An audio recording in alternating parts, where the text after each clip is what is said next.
최근 한 달 전부터 우리 안에 숨겨져 있고 감추어져 있던 여러 가지 우리 안에 영적인, 마음적인 아픔들, 질병들, 연약함들, 그런 부분들을 마치 표적치료 하듯이 각각이 느끼는 바가 아픔들이 다르겠지만 매주 다른 말씀을 통해서 오늘은 이 아픔과 상처, 내일은 저 상처와 연약함, 이런 부분들을 말씀으로 짚어 진단하고 또 말씀으로 그 아픔들을 말씀을 통해서 치유해 가고자 주일날 말씀을 증거하고 있습니다. 오늘 또 어떤 말씀을 우리를 만져주실지 우리는 기대하는 마음으로 이 말씀을 듣게 될 것인데, 이 말씀을 듣기 위해서 먼저 한 아픔을 당한 여인의 이야기를, 실화를 익명으로 말씀을 시작하고자 합니다. 이 여인은 겨우 18살 꽃다운 나이에 11살 난 여동생과 함께 깡패 2명에게 납치를 당했습니다. 18살과 11살 두 자매가요. 깡패들은 이 자매를 차에 태우고 그 60km나 되는 먼 거리로 가서 어느 그 지역의 유명한 다리에 끌고 갑니다. 깡패들은 바로 그 다리 위에서 이 18되는 이 여인을, 소녀를 무자비하게 때리고 그리고 강간까지 행했습니다. 이 여인은 울며 불며 애원한 끝에 내 동생만은 건들지 말아달라, 그렇게 간절히 소원하여서 11살 날 여동생은 그 험한 꼴을 당하지 않았습니다. 그러나 이것이 끝이 아니었습니다. 결국 이 깡패들은 이 자매 둘을 모두 다리로 끌고 가서 다리 아래로 다 밀쳐 던져버렸습니다. 두 자매가 그 높은 다리에 떨어져서 결국 11살 날 여동생은 강바닥에 떨어져 곧바로 숨을 거두고 말았고, 그런데 이 참혹한 꼴을 당한 이 언니는 그 높은 곳에 떨어졌지만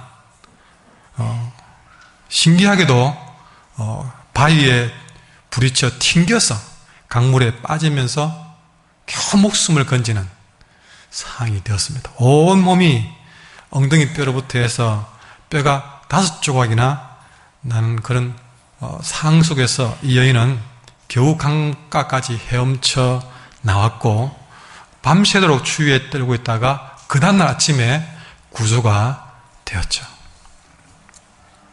의사들은 이 여인의 상처를 치료해 주었고 결국에는 이 깡패들도 잡아서 법정에 세워 실형을 선고했습니다.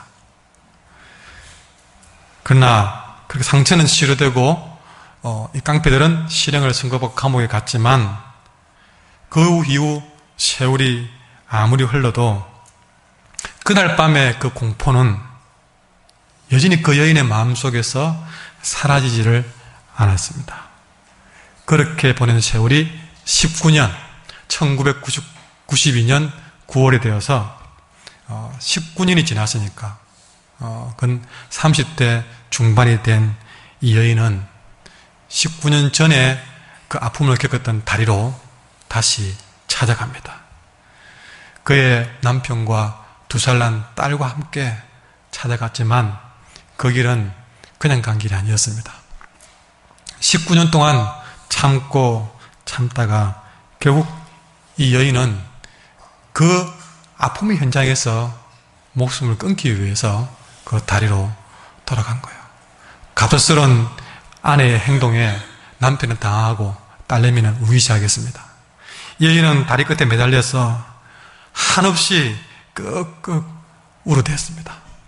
그 눈물 한 방울 한 방울은 19년 동안 그가 아팠던 참혹한 그런 아픔들을 피와 같이 흘리는 정말 눈물이라 할 수 없는 그런 눈물이 툭툭 떨어지는 모습.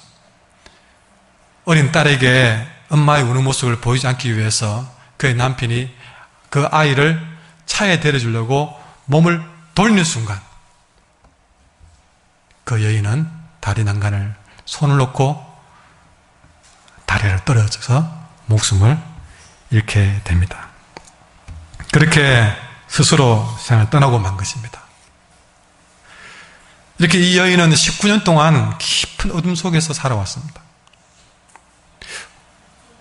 왜 그랬을까? 왜 19년이 지난 그 시점에 그렇게 그는 다리에서 그 마지막 생애를 거두어야만 했을까? 두려움 때문일까? 왜냐하면 법정에서 자기를 강간하고 폭행한 그 사람들을 고발할 때에 그 범인들, 살인범들 보는 앞에서 이 사람이 살인범이요 라고 지적하면 이 살인범들 중에 한 명은 그 여인을 보고 능글맞은 웃음을 띠면서 오히려 손가락으로 목을 끊는 그런 행동을 해 보일 때에 그 가슴의 서늘함은, 두려움은 이루 말할 수가 없었죠. 아니라 다를까 이 두 명의 살인범들은 들어가서 형을 다 사기도 전에 가석방되고 말았습니다. 그것도 마침 이 여인이 다리에 19년이 지나서 그 다리에 서게 된 그 직전에 이 두 사람이 가석방되었다는 소식을 들은 것이죠. 어쩌면 그 무시무시한 인간들이 가석방되어서 나를 찾아와 복수할지도 모른다는 그런 두려움 때문에 그렇게 서로 목숨을 끊은 것인가 짐작을 해볼 수도 있습니다. 얼마나 두렵겠습니까? 그렇게 지목했던 살인범들이 또 석방되어서 나왔다고 그러니 그들을 그렇게 감옥에 가게 만든 그 사람들이 목에 손을 끄던 그 사람들이 정말 그 잔혹한 행동들을 또 할 것이라 짐작하는 것은 가히 가능한 일이지 않겠습니까? 아니면 분노 때문에 그랬을까? 자기 인생에 대한 분노, 이 강간범들에 대한 분노, 울분, 이런 흉악범들을 가석방해준 법정에 대한 분노, 원망, 아니면 하나님에 대한 원망, 어떤 마음이든 어떤 분노심이 그렇게 행동했을까? 아니면 19년 동안 그렇게 사랑 유동생만 보내고 혼자 살아남은 것에 대한 죄책감이 그 마음을 그렇게 괴롭혔을까? 차라리 그때 같이 죽었더라면 모를 건데 여동생은 죽고 자기가 살아왔으니 그것이 19년 동안 그렇게 마음을 죄책감으로 괴롭혔을까? 아니면 한 여인으로서 어릴 때에 당한 그 일에 대한 부끄러움, 수치심 때문일까? 여러분, 아니나 다를까 그 순간 자기가 원했던 일도 아니지만 이 소녀는 그때부터 원하지 않은 이름을 수식어를 달고 다닙니다. 자기에 대한 사건을 아는 사람이든 모르는 사람이든 수많은 사람들이 이 여인이 당한 부끄러운 사건들을 소상하게 알고 있으니 그 신문에 기사에 나오는 글자 하나하나에는 그녀에게는 씻을 수 없는 낙인이 찍히는 것이죠. 그가 원하지 않은 일이지만 어쨌든 세상은 그에게 뭐라고 낙인을 찍었느냐?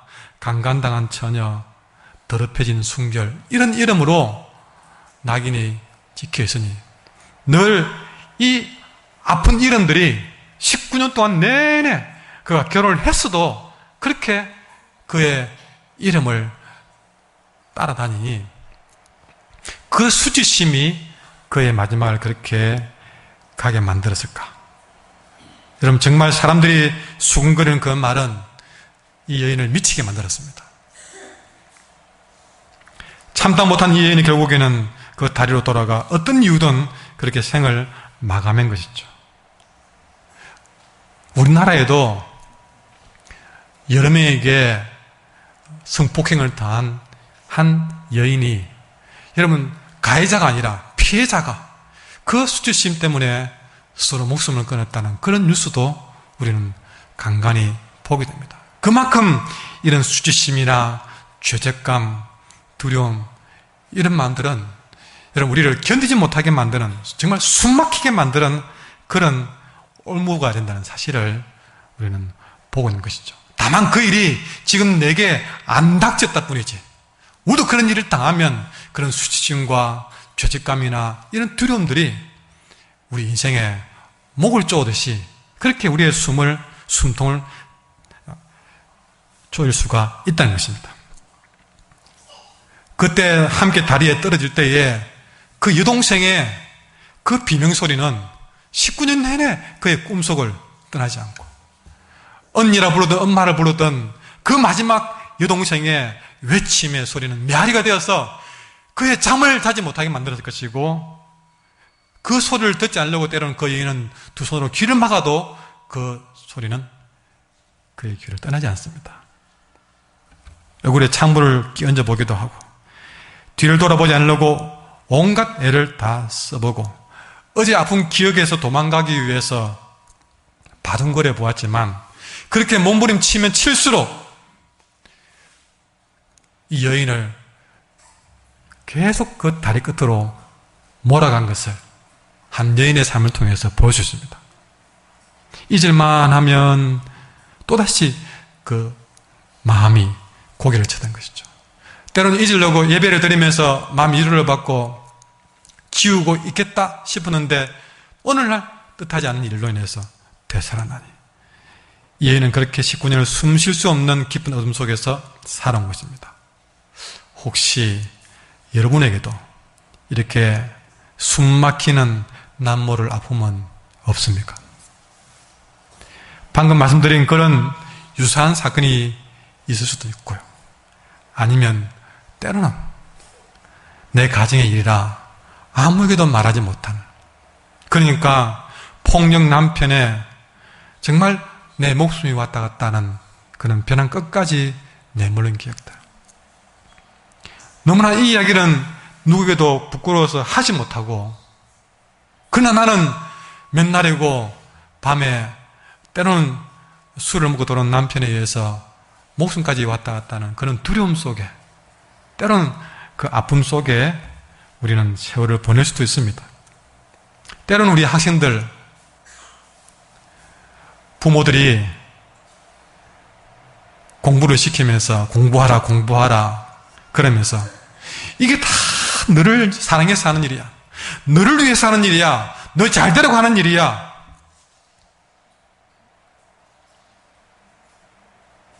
왜곡된 모성애로 정말 이것이 정말 나를 위해서 하는 일인가 의심이 될 만큼 그런 의문 속에서 정말 나를 잘 되라고 하는 엄마가 왜 나에게 이렇게 대할까 이해되지 않는 그런 상황들, 그런 왜곡된 모성애에 단 하루도 숨 쉴 수 없이 억눌려 있는 아이들도 있을 수 있습니다. 때로는 직장을 다니면서 직장은 다녀야 되는데 보이지 않는 직장 상사의 성희롱과 이런 모욕감을 말하지 못하고 홀로 견뎌내야 되는 이런 일들, 이런 아픔과 수치심과 두려움들, 남들이 알지 못하고 오직 나만 아는 그 아픔 때문에 여러분 힘들어하고 있지는 않습니까? 남들이 알지 못하는 것도 있지만 또 남들이 어떤 면에서는 다 아는 아픔도 있을 수 있습니다. 열심히 살아보려고 했지만 원하지 않는 이혼을 하게 되면서 그것이 나에게 낙인이 되어 날 따라다니는 그런 남들의 다른 아픔도 있을 수 있습니다.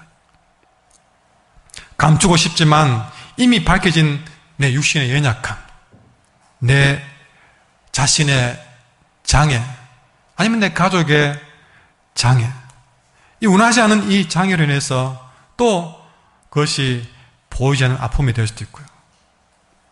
그 밖에 내 삶에 새겨진 수많은 이런저런 수치스러운 실패했던 일들, 또 이런저런 허물들, 실수한 일들, 이것이 남들의 편견이든 나의 열등감이든 어쨌든 이것이 우리에게는 고통으로 남아서 내 마음속을 무겁게 또 나의 숨통을 옮아지고 숨쉬기 힘들 만큼 가해하고 있지는 않는지 한번 자신을 돌아보시기를 바랍니다. 오늘 우리는 성경 안에서도 이런 일을 당한 사람을 만나게 되는데 잠시 동영상부터 보도록 하겠습니다.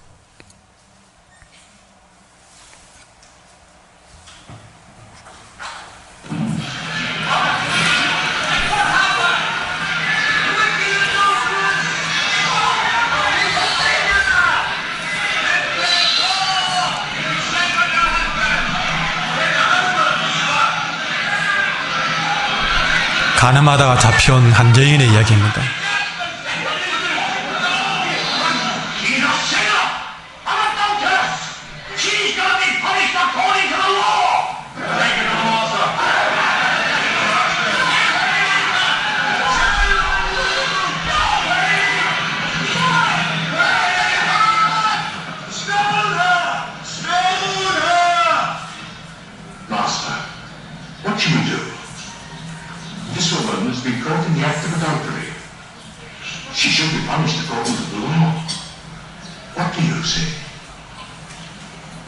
Answer, Master. We want to know your opinion. Yes, tell us. Is it right to kill her? He among you who is without sin, let him cast the first stone.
Is there anyone here who's condemned you?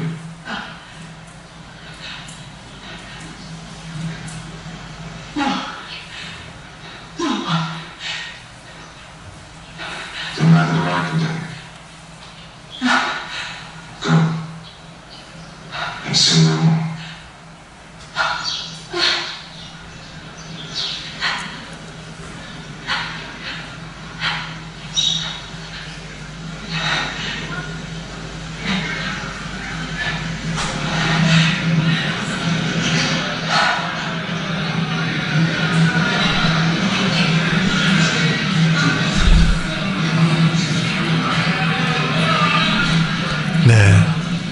바로 저 장면은 오늘 본문의 사건을 영화로 본 내용입니다.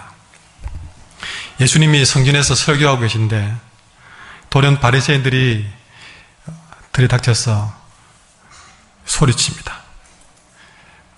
선생님이요, 이 여자가 간음하다가 현장에서 잡혔습니다. 여러분, 간음하는 현장에서 한 여인이 붙잡혀 왔다는 거예요. 상상만 해도 낯이 뜨겁습니다. 남녀가 간음을 행하는 현장에서 문이 꽉 열리면서 여기서 뭐하는 짓들이야? 이 더러운 것들, 냉큼 끌어내지 않고 뭐하는가? 저런 못된 여자는 본때를 보여줘야 돼 하고 그 간음한 현장에서 그대로 이 여인을 끌고 나온 것이죠. 그러니 이 여인은 한순간에 구경거리로 전락하고 맙니다. 간음하던 나쁘고는 모습 그대로 세상에 끌려 나왔으니 사람들이 지나가면서 깜짝 놀라며 이 구경거리에 관심을 기울이고 또 거리에 집집마다 창문이 열리면서 사람들의 구경꾼들의 머리가 쑥쑥 나오며 뭔데? 뭔 일인데? 무슨 일인데? 온갖 동네의 개들마저도 지저대면서 온 동네가 난리가 났습니다. 가늠한 여인이 잡혔다라고 소리쳐 사람들이 그렇게 이 여인을 끌고 주님께로 달려옵니다. 이 여인은 겨우 천으로 겨우 부끄러운 부분만 감췄을 뿐 아무리 가려도 그 부끄러움은 감출 수가 없습니다. 무엇보다 여러분, 그 당시 가늠한 현장에서 발각되어 잡혀오는 순간 이 주변의 사람들은 돌을 짚기 시작했습니다. 왜냐하면 그 당시에 간음죄는 즉석에서 돌로 쳐 죽이는 최고로 사악한 죄로 봤기 때문에 이거는 뭐 법이고 뭐고 없습니다. 간음하다 걸린 사람들은 무조건 돌을 던져 그 자리에서 죽여버리는 것이 그것이 법이기 때문에 이 여인이 끌려오면서 본 것은 그를 죽이기 위해서 사람들이 돌을 집어드는 것이었습니다. 그리고 그 주위에 어마어마한 숫자가 그 돌을 들고 즉각 던지기 위해서 둘러서 있으니 여러분, 이 여인은 얼마나 두렵겠습니까? 그 누군가 한번 돌을 던지기 시작하면 그 수많은 돌들은 죽기까지 자기에게 던져질 것이니 죽음 직전에 이 여인은 놓였다고 볼 수 있는 것이죠. 그러나 그 돌에서 살아남아도 문제입니다. 왜냐하면 평생토록 이 여인은 동네에서 가늠한 여인 하고 그 이름이 불려질 것이기 때문에 시장에 가면 여기저기 수군걸 겁니다. 가늠한 여인이라고요. 이 여인이 지나가면 사람들은 고개를 돌릴 것입니다. 마치 무슨 더러운 배설물이나 본 것처럼 그렇게 고개를 돌릴 것입니다. 이 여인의 이름이 들릴 때마다 사람들은 낯뜨거운 장면을 생각했을 것입니다. 이렇게 이상하게도 사람의 마음속에는 이렇게 나쁜 일들은 잘 잊혀지지 않는 법이죠. 그런 일을 생각해 볼 때에 이렇게 가늠하다 잡혀온 이 여인은 깊은 두려움도 있고 깊은 수치심도 그런 애에서 숨이 막히고 심장이 터질 지경에 그는 거기에 내몰린 것입니다. 그 주변을 돌아보니 모든 사람들이 돌을 들고 있는데 얼마나 그 돌을 야무지게 던지려고 쥐고 있는지 손가락 끝이 하얗게 변할 정도로 말만 해라 던질 준비를 하고 있는 것이죠. 도무지 피할 길이 없습니다. 현장에서 잡혔으니 변명할 수도 없습니다. 그런데 정말 이상한 일이 벌어졌습니다. 뭐냐면 이 가늠한 여인을 데려온 사람들이 그 가늠한 여인을 향해서 소리치는 것이 아니라 예수님께 소리를 친다는 것이죠. 4절 5절 보십시오. 이 여인을 예수님께 데려와서 예수께 말합니다. 뭐라고요? 선생님, 이 여자가 가늠하다가 잡혔습니다. 현장에서 잡혔습니다. 모세는 율법에 이런 여자들은 돌로 쳐 죽이라고 우리에게 명령했는데 선생님은 뭐라고 할 겁니까? 이들이 이렇게 하는 이유는 분명합니다. 오늘 6절에 기록하듯이 이들은 예수님을 코너에 몰아넣고 고발할 조건을 얻기 위해서 예수님을 시험하고 있는 것입니다. 왜냐? 이 여인을 예수님이 가늠했으니 죽이라 그러면요, 그거는 그 당시에 사형 집행권을 가진 로마의 법을 어기는 것이니까 그리 고발하면 되고, 만약에 죽이면 안 된다 그러면 모세의 율법을 어긴 것이니까 또 그렇게 고발하면 되고, 이래도 저래도 못하게 예수님을 코너에 몰아넣고 예수님을 시험코자 한 사건은 분명합니다. 자, 이런 상황 가운데 예수님은 뭐라고 하실까? 어떻게 행동하실까? 6절에 보십시오. 같이 읽겠습니다. 그들이 이렇게 말하면 고발할 조건을 얻고자 하여 예수를 시험합니다. 예수께서 몸을 굽히사 손가락으로 땅에 예수를 고발하기 위해서, 그리고 이 여인을 죽이기 위해서 이런 긴박한 순간에 주님이 제일 먼저 하신 행동은 몸을 굽혀서 손가락으로 땅에 무언가를 쓰셨다. 그 순간 우리 아이들 잘 쓰는 말, 뭐지? 뭐지 이게? 예수님이 땅에다가 그 긴박한 상황에 글을 쓰는지 그림을 그리는지 그건 도무지 알 길이 없습니다. 그러나 여러분, 주님이 거기에 무엇이 쓰였든 간에 그거는 지금 중요하지 않습니다. 그것이 중요했다면 성경은 무엇을 썼다라고 기록할 것입니다. 그러나 그 쓴 내용은 지금 중요하지 않다는 얘기죠. 그러나 무언가를 쓰신 데는 분명한 이유가 있다. 여러분, 지금 돌을 들고 와서 이 가늠한 여인을 쳐 죽이려고, 그리고 예수님을 코너에 몰아넣기 위해서 이들은 기회가 왔다 하면서 흥분에 차 있습니다. 그래서 예수님께 빨리 판단해달라. 어떻게 됩니까? 어떻게 됩니까? 이 사람 저 사람이 소리칩니다. 선생님 답 주세요. 어떤 사람은 예수야 한번 말해봐. 막말로, 이런저런 말로 예수님을 재촉합니다. 흥분했습니다. 돌을 든 채로 예수님 말 한마디에 이제는 뭔가를 행할 준비를 하고 있습니다. 이 가늠한 여인에 대한 판단과 결단을 요구합니다. 그런 흥분된 사람들 앞에서 여러분, 우리 주님은 성급한 판단하지 말자, 급하게 결단 내리지 마시오. 그 성급한 결단 내린 것을 오류를 피하기 위해서, 그리고 자신을 시험하려고 공격하는 그 사람들이지 않습니까? 그런 사람들에게조차 그리 비겁하게 한 여인을 이용해서 자기를 코너에 몰아넣는 그 사람들, 그런 사람들을 무안을 주지 않으려고, 또 스스로 자신을 돌아볼 수 있는 시간을 주기 위해서 예수님은 글을 쓰는 여유를, 시간적인 여유를 가진 것은 분명하다는 것입니다. 여러분, 우리가 어떤 문제 앞에 예수님처럼 몸을 굽혀 손가락으로 글을 쓰는 시간이 필요합니다. 부부지간에도 어떤 말 때문에 팍팍 서로가 스파크가 팍 튀었습니다. 이제는 어떤 말이든 하나 하면 이제는 시댁 나오고 본관 나오고 옛날 얘기 다 놓을 준비가 되어 있습니다. 그럴 때 남편이든 여인이든 글을 쓰십시오. 아니면 잠시 화장실을 가든 물 한 잔을 마시든 성급한 결정으로, 성급한 말로 더 큰 실수를 불러오기 전에 잠시 호흡을 가다듬으십시오.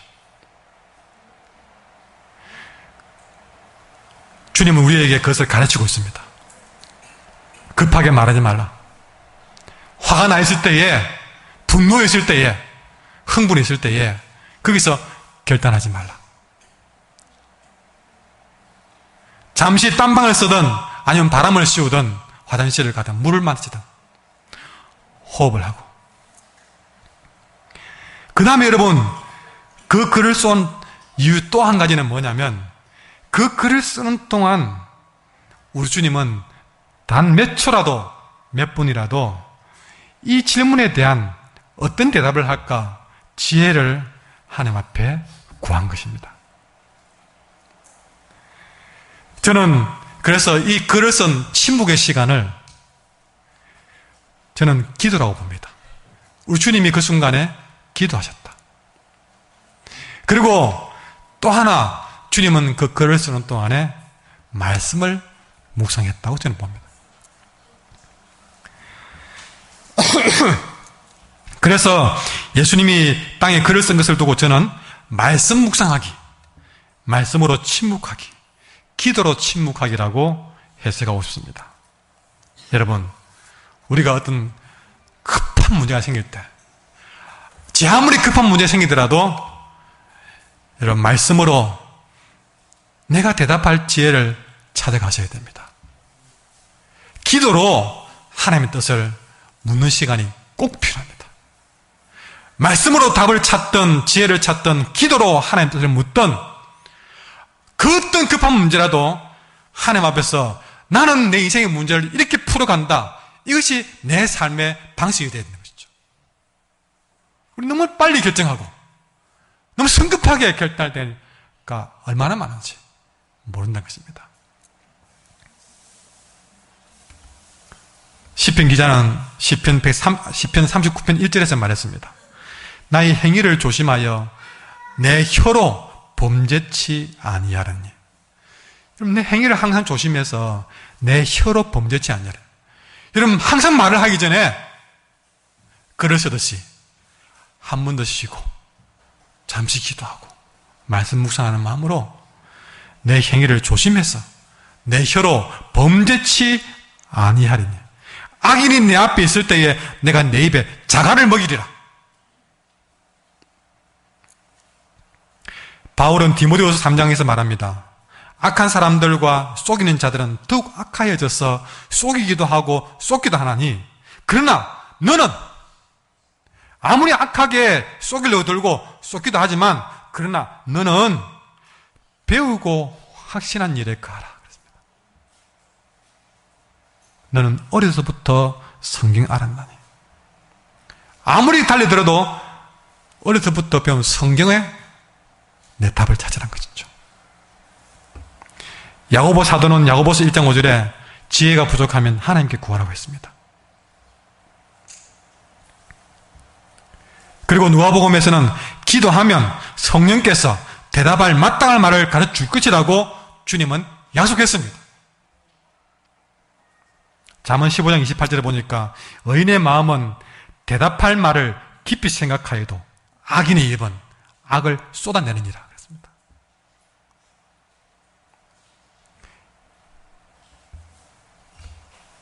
드디어 주님이 대답할 지혜를 얻으셨는지 그 흥분된 무리를 향해서 말씀하십니다. 유명한 말씀입니다. 7절, 너희 중에 죄 없는 자가 먼저 돌을 쳐라.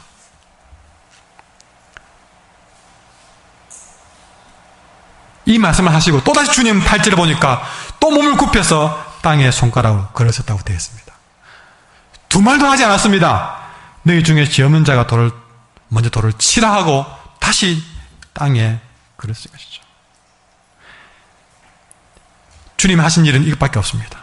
땅에 글을 쓰는 순간 잠시 기도하고 말씀 묵상으로 얻은 그 대답 한마디는, 그 대답 한마디 자체가 엄청난 능력을 발휘하는 모습을 보게 됩니다. 차라리 마태복음 8장에 나오듯이 갈릴리 바닷가에서 바람과 바다를 꾸짖어 잔잔케 하듯이 바람아 바다야 잔잔해라, 그렇게 소리치듯이 그 사람들 앞에 너희들의 그 입 다물라, 그렇게 소리쳤으면 오히려 더 자연스러웠을까? 그런 말도 일구 하지 아니하시고 그저 땅에 글을 쓰는 침묵으로만 그 일을 감당했지만, 그렇게 기도하는 과정에서 단 한마디 던진 주님의 말씀은 어마어마한 태풍이 되고 천둥과도 같았습니다. 그 단 한마디에, 기도하고 얻은 말씀 묵상 가운데 얻은 그 단 한마디에 모든 상황이 갈릴리 바다에 바람이 잔잔해듯이 완전히 잔잔해져 버렸습니다. 어떻게 할까요? 어떻게 할까요? 웅성거리며 돌을 들고 죽이려고 했던 그 모든 소리가 주님 말 한마디에 조용해진 것입니다. 그 말씀을 들은 한 젊은이는 그 말씀 한마디에 깜짝 놀라서 돌을 던져버립니다. 그 말씀을 들은 늙은이는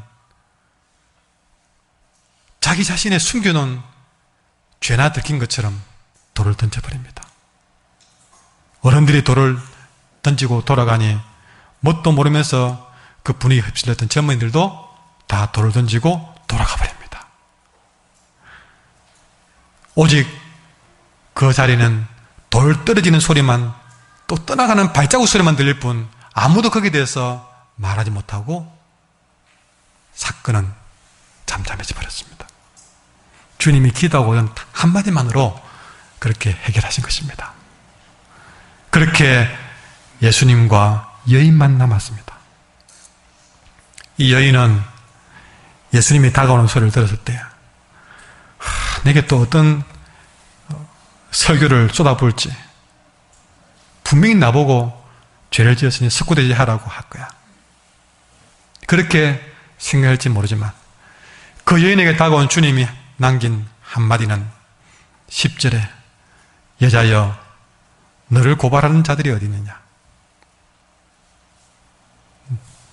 너를 중재한 자들이 어디 있느냐? 주여 없습니다. 11절에 나도 너를 정죄하지 아니하노니 가서 다시는 죄를 범하지 말라.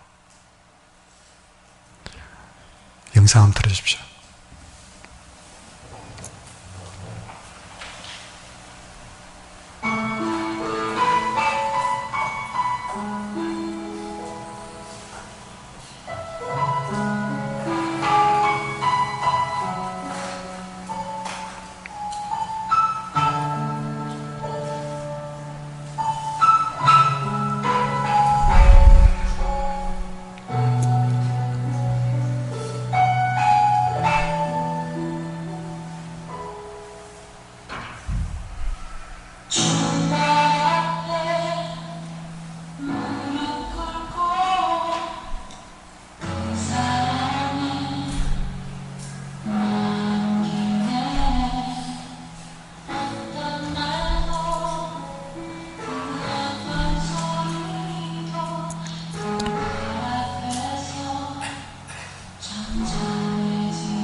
이 시간에 여기서 분명히 하고 싶은 말씀이 있습니다. 이 사건은 죄에 대한 허용이 아닙니다. 가늠해도 된다 이런 허용이 아니라 죄에 대한 용서라는 것을 구분하셔야 됩니다.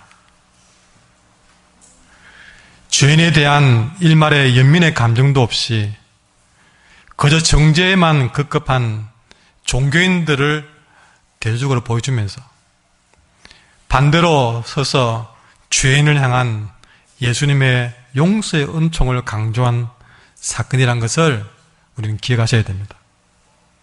그러나 여기서 우리가 중요한 사실은 뭐냐면 이 가늠한 여인이 잘났어, 잘했어. 이 여인이 원해서 주님께 갔습니까? 이 여인이 그 길이 주님께 가는 길인 줄 알고 간 길입니까? 이 여인이 스스로 찾아간 길입니까? 여인이 스스로 두드린 길입니까? 아니요. 이 여인이 원해서 찾아서 두드려서 만난 주님이 아니라는 것입니다. 끌려갔습니다. 차마 말하기 부끄러운 그 죄를 들켜버려서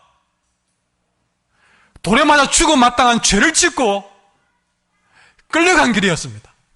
누구 앞에? 주님 앞에.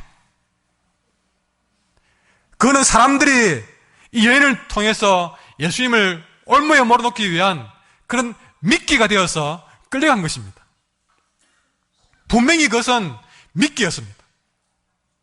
그러나 사람들은 이 여인을 미끼로 만들어서 주님께 끌고 간 일이었지만, 주님을 죽이기 위한 음모였지만, 그러나 주님은 그걸 다 알고서도 미끼처럼 끌려온, 그러나 원해서 두드려서 간 길이 아니었다 할지라도 주님은 오히려 그 미끼로부터 여인을 해방시켜 주었습니다. 자유케 해 주었습니다. 그를 부끄럽게 만든 죄로부터 자유케 해 주었습니다. 대신에 그 여인의 죄마저 스스로 십자가에 당신이 안고 가셨습니다. 다만 그 여인에게는 그 여인이 지은 죄를 깨닫게 하시고 더 이상 그 죄 아래 살지 않도록 부탁하신 것입니다. 사람들은 죽이려 들었지만 주님은 살리는 것으로 답하신 것입니다. 이처럼 죽을 죄인도, 죽여야 될 죄인도 주님께만 가면 이처럼 살 수 있다는 것을 오늘 말씀해 주신 것입니다. 가늠해도 괜찮다가 아니라 그보다 더 죽을 죄인도 주님 앞에만 가면, 내가 원해서 가든 끌려서 가든 밀려서 가든 주님께만 가면 이처럼 살 수 있다는 것을 말씀해 주신 것입니다. 여기 가늠하다 잡힌 여인이 바로 그렇게 그 삶을 얻었고, 이 말씀을 전하는 설교자 한 목사도 죽을 죄인이었지만 주님께로 와서 이렇게 살아서 주의 복음을 전하게 되었고, 저뿐만 아니라 수많은 무수한 사람들이 그래왔고, 주님 다시 오실 그때까지 앞으로 끊임없이 이런 일들은 주님 앞에만 가면 일어나게 될 줄 믿습니다. 은혜는 멀리 있지 않습니다. 내가 꼭 찾아가야만 되는 것도 아닙니다. 때론 이렇게 뜻밖의 장소에서, 뜻밖의 시간에, 뜻밖의 형편 속에서, 원하지 않았던 원했던 뜻밖의 상황 속에서 은혜는 우리에게 임할 줄 믿습니다. 주님의 사랑이 그 가늠하다 잡혀온 여인의 마음속에 있던 그 모든 두려움에서부터 해방해 주었고, 주님의 사랑은 그 가늠하다 잡혀온 여인의 마음속에 있던 온갖 수치심의 무거운 짐을 이렇게 내려주신 것입니다. 여인은 이렇게 그런 숨막히는 부끄러움에서 놀랍게 주님의 사랑 가운데 구원을 받은 것입니다. 따라합시다. 주 사랑이 나를 숨쉬게 합니다. 주 사랑이 나를 숨쉬게 합니다. 여러분, 살아가면서 내가 원했던 원하지 않던 숨막히는 순간이 있습니까? 아까 그 여인처럼, 오늘 가늠한 여인처럼, 여러분, 우리가 그런 두려움과 수치심의 깊은 계곡 속에 빠져 있을 때에, 그때 우리를 만나주신 주님은 내게 뭐라고 말씀하실까요? 그것이 궁금하다면, 주님은 나에게 뭐라고 말씀하실까 궁금하다면 오늘 주신 말씀을 여러분 액자로 만들어 벽에 걸으십시오.